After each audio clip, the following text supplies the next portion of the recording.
Good evening. I'm TJ Anthony. Thank you for joining us on 21 Next. So today we're talking about something known as Tent City. If you've gone to PennDOT or if you've traveled along that narrow road that leads up to the PennDOT headquarters, and you've definitely probably seen it. You've probably seen people volunteering out there on the weekends, handing out food to people that are unhoused. So that is known as Tent City, and it's been there for quite some time now because some people were relocated there who were originally unhoused, and that's where they settled down was Tent City. Well, now there's going to be a new place for people who live in Tent City to relocate to, and it's by the South Cameron Street area. So this is a place that they're actually building right now. This project, we're told by a source, is said to cost hundreds of thousands of dollars, around $600,000 to be exact.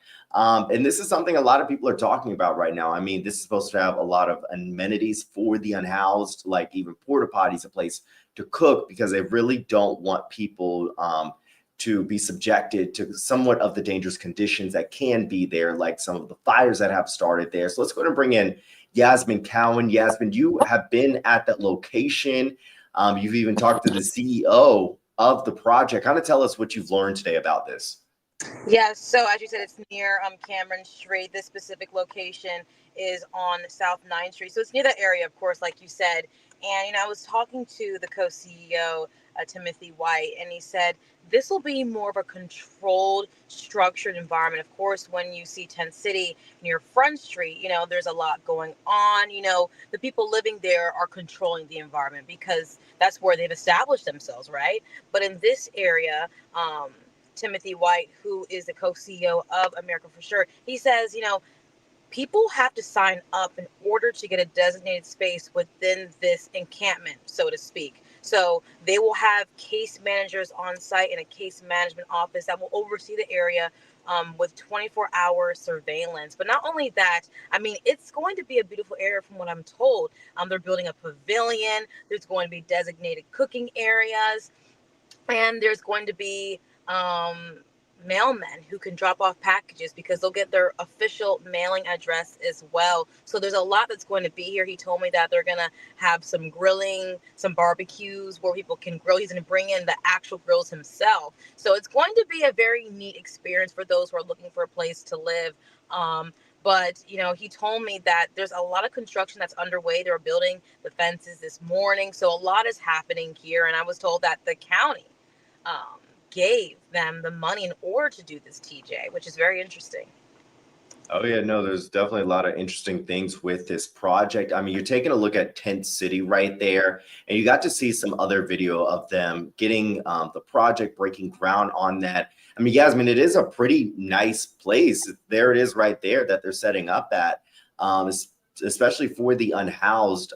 We do know it's supposed to be kind of smaller than Tent City. Was there anything out there or maybe about the development that kind of surprised you or you're looking forward to seeing when it opens?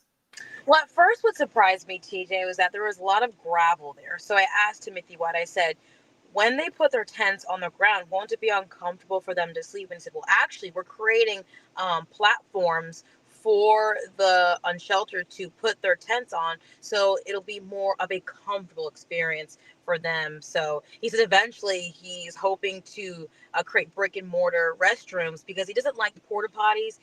They're not, most cleanly. So, he's planning to develop a lot more on the site. So a lot is in the works. But, we received a statement from an anonymous source that told us that location on South 9th Street was feasible for the homeless. And they looked at other locations as well, but the city and the county and the organization said, that was the only location that they could get approved in order to do this. And, what I am a little concerned about, TJ, is that a source tells us that the new location is less than half the size of the PennDOT location. If you look at the PennDOT location, it is huge. I mean, it stretches far. So, obviously the new location is over 3 acres in size. It's equivalent to a football field. But when you compare it to the PennDOT location, I mean, it's pretty small. And I asked Timothy White, I said, will everyone get to live here? He said, no. I mean, we're going to be very strict with how many people we're letting into this area. Not everyone will get to be here. He described saying that this will not be like the wild, wild west. There's going to be control. There's going to be guidelines for people to follow. Absolutely. Now, what's also interesting about this, did they say when they'll be expecting people to move and relocate the unhoused who are at the PennDOT location? So from what another source tells me is that they have around 20 days to transition from PennDOT through the encampment. Okay, awesome. And hopefully we'll, of course, learn more of these details and what's ahead through the press conference that's happening tomorrow. We will have a crew there. Yasmin, thank you so much for that reporting. We'll see you again tonight at 10 and 11. All right, let's go ahead and talk about the weather now. We're about to usher into the weekend soon. Friday will be here before you know it, and then Saturday and the weekend. But we've been experiencing some good weather, Tom. So hopefully that good weather will continue in the weekend, but it's not looking too great right now. It will not. You know what comes back? Summertime, TJ. We've had a break. We've been on a summer break, a break from summer all week long. Low humidity, low 80s, and now it's coming back. 90 tomorrow, mid 90s on Friday. That's going to be a tough one because with the humidity coming back, it's going to feel like triple digits on Friday. And then we keep that heat through the weekend. And with the heat, with the humidity, it's the return of those afternoon storms. And this is going to be a pretty tough stretch because you see it's most of the 7-day here. We're right around 90 degrees. That's going to be a hot week. So it's going to be a tough stretch after as nice as it's been all week long.